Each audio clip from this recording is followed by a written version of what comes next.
ଆଜି ବି ପୋହଳା ମାଛ ମୁଁ ଆଜି ମଲି।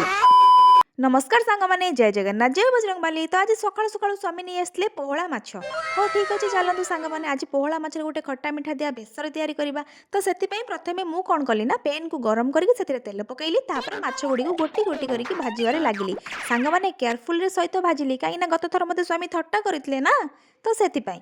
ତ ଯାହା बात ବି तो ହଉ, सही है। ମାଛକୁ ପୁରା ଭାଜିବାରେ ଲାଗିଗଲି। ମାଛ ଭଜା ସରିଗଲା ପରେ ମୁଁ ସେଥିରେ ଗୋଟେ ପେଷ୍ଟ ତିଆରି କଲି। କ'ଣ ନା, ଜିରା, ସୋରିଷ, ରସୁଣ, ପିଆଜ, अच्छा। ତ ଏହାକୁ ମିଶେଇକି ମୁଁ ଗୋଟେ ବଢ଼ିଆ ସେ ପେଷ୍ଟ ତିଆରି କଲି। ତାପରେ ଆଉ କ'ଣ, ମାଛ ସବୁ ଭଜା ସରିଗଲା, ମସଲା ଗ୍ରାଇଣ୍ଡିଙ୍ଗ ବି ସରିଗଲା। ତାପରେ କଡ଼େଇ ବସେଇଲି, ସେଥିରେ ପକେଇଲି ତେଲ, ତାପରେ ଦେଲି ପିଆଜ। ଟିକେ ଭାଜି ହେଲା ପରେ ସେଥିରେ ପକେଇଲି ସେ ମସଲା ପେଷ୍ଟ ଯାହା ସବୁ ରଖିଥିଲି।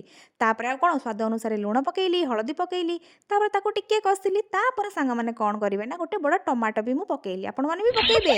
ତ ତାପରେ ଯେହେତୁ ମୁଁ ଲଙ୍କା ଗ୍ରାଇଣ୍ଡିଙ୍ଗ କରିନଥିଲି, ମୁଁ ରାଗ ଲଙ୍କା ଗୁଣ୍ଡ ବି ଚାମଚେ ପକେଇଛି। ତ ଆପଣ ओ ତାକୁ ବି ପକେଇବେ। ତା ଭିତରେ ଦେଖନ୍ତୁ ମୋ ପୁଅ କେମିତି ହେଉଛି। ତ ଯାହା ବି ହଉ, ଟମାଟୋ ପକେଇକି ବଢ଼ିଆ ସେ କଷିଦେବେ। ତାପରେ କ'ଣ, ତାକୁ କିଛି ସମୟ ଛାଡ଼ିଦେବେ। ତାପରେ ଦେଖିବେ ହେଲା କି ନାହିଁ। ତାପରେ ଯଦି ଆପଣ ମସଲା ହେଇସାରିଥିବ, ମୋର ତ ମସଲା ହେଇଗଲା। ତାପରେ ମୁଁ ପକେଇଦେଲି ପାଣି। ତ ପାଣି ଦେବେ ସାଙ୍ଗମାନେ, ପାଣି ଦେଲା ପରେ ବି ଟିକେ ତାକୁ ଛାଡ଼ିଦେବେ। ତାପରେ ମୁଁ ତେନ୍ତୁଳି ରସ ମଧ୍ୟ କିଛି ନେଇଛି, ତାକୁ ଆପଣ ପକାଇ ପାରିବେ। ତ ତାପରେ ମିଠା ପାଇଁ ମୁଁ ନେଇଛି ଅଳ୍ପ କିଛି ଚିନି, ଆପଣ ଚିନି ବି ମଧ୍ୟ ନେଇପାରିବେ। ତ ତାକୁ ନେଇସାରିଲା ପରେ ଟିକେ ଛାଡ଼ିଦେବେ। ତାପରେ ଆଉ କ'ଣ, ଫୁଟିଗଲା ପରେ ହେଇଗଲା ରେଡ଼ି। ତାପରେ ଆପଣ ପକାଇଦେବେ ମାଛ। ତାପରେ ପକାଇ ସାରିଲା ପରେ ମୁଁ ଟିକେ ଟେଷ୍ଟ କଲି ସାଙ୍ଗମାନେ, ଟେଷ୍ଟ ନା ବିଦ୍ୟାରାଣ ସାଙ୍ଗମାନେ, ପୁରା ୱାଓ ଥିଲା। ତାପରେ ଆଉ କ'ଣ, ସ୍ୱାମୀଙ୍କ ପାଇଁ ପ୍ଲେଟ୍ରେ ବାଢ଼ିଦେଲି।